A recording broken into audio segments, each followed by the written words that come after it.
Alright, today I'm going to show you the basic ins and outs of how Google Drive works. Google Drive is a cloud-based file hosting service developed by Google. It allows you to store, synchronize, and share files across your desktop, laptop, tablet, and smartphone. You can access Google Drive by going to drive.google.com. Now that I'm at Google Drive, I can interact with all the files that I've uploaded here. On the left side, you can see I can list all the files that are on my drive. I can list all the files that are on my computer. I can see files that are shared with me, recent files, starred files, and files that are waiting to be deleted. I can also see how much storage is currently being taken up. Every file that is uploaded to Google Drive takes part of your Google account storage. When you start off, you get 15 gigabytes of storage for free. You can purchase additional storage at any time. As you can see, I've purchased an additional 85 gigabytes of storage to use. Up here is a search bar. You can use this to search specific documents or files that are uploaded to your drive. You can even search for specific types, if it's by a specific owner, and even if it was modified within a certain date and other settings. Up here is the quick access bar. This is what Google guesses you're looking for today. Whether it's a file that you uploaded, edited, made, or just frequently go to. Below that is a series of folders. This is where you can organize your files that you've uploaded. I can organize the folders and files that are on my drive by name, last modified by me, or last opened by me. In the upper right-hand corner, I can look at my Google account settings, my other Google apps, the settings for Drive. I can change the way Google Drive looks, and I can also open details about files that are currently highlighted. Clicking this and then clicking a file will show details about that file. If I click different files, this lets me look at the details and information for that file without having to open that file. Let's look at the settings for Google Drive. Click the gear widget and click Settings. As you can see, there's a wide variety of settings for us to look at. Up here at the top is storage. We can buy storage, or we can also view items that are taking up storage. Clicking this will show a list of all of the items ranked from how large of a file they are on your Google Drive. This is handy if you want to clear out some large files to free up space. You'll also notice in the upper right-hand corner we have a button called Backups. Clicking this will show devices that are currently backing up to your Google Drive. As you can see, I have my Pixel 4 smartphone backing up. I can also click this little eye icon to see details about it for my cell phone, such as what apps are being backed up, when the call history or device settings were backed up. Back in the Google Drive settings, you can see that the next option is called Convert Uploads. If I check this box, any Microsoft Office files or other files will be converted into a format that Google Docs will be able to edit and change.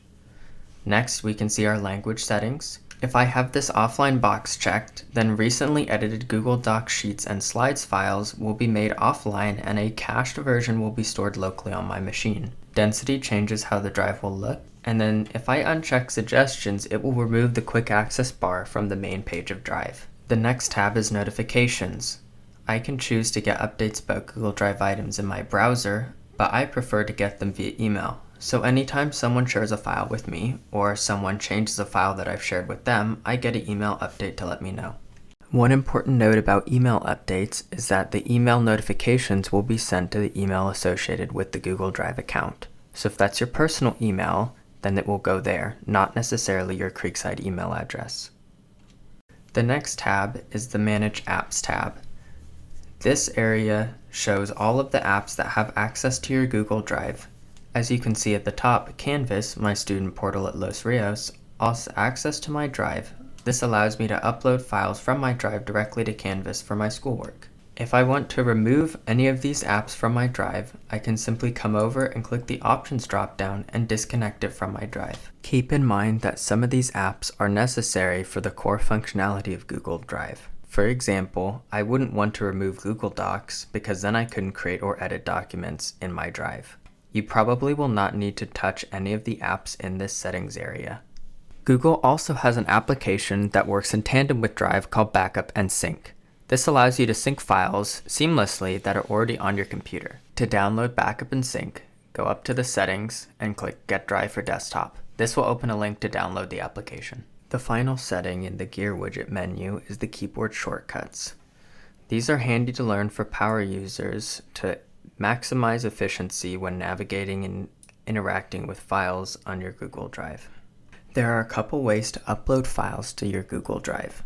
In the top left corner, there's the New button. You can click this to upload a file or folder. You can also right-click anywhere in the page to upload a file or folder. Similarly, if you already have the file or folder you want open on your computer, you can click and drag into Drive.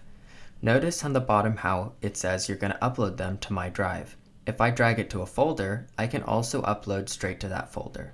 When you are uploading a file to Google Drive, there is a progress bar in the bottom right-hand corner letting you know how long it will take before the file is done uploading. Once I've uploaded a file, it's easy to create folders and organize those files. Up in the top left, I can click New, Folder, and name what I want my new folder to be. Once the new folder has been created, I can take files that are in my Google Drive and drag them and drop them into that folder. Within that folder, I can also create new folders. Another way to make a folder is to right-click and click New Folder. To share a file in Google Drive, I can right-click that file and click Share. This will bring up a menu where I can choose whether I want to email the person the link to the file or if I just want to create a shareable link. It's important to keep a couple things in mind when sharing files with other people in Google Drive. With link sharing, if I have it set so that anyone with the link can edit and I forward that link onto someone, if they forward the link onto another person, that new person can also edit the file because they have access through the link. I would highly recommend that you stick to only sharing with people through this bottom bar because that allows you to control specifically whether they can edit, comment, or view that file.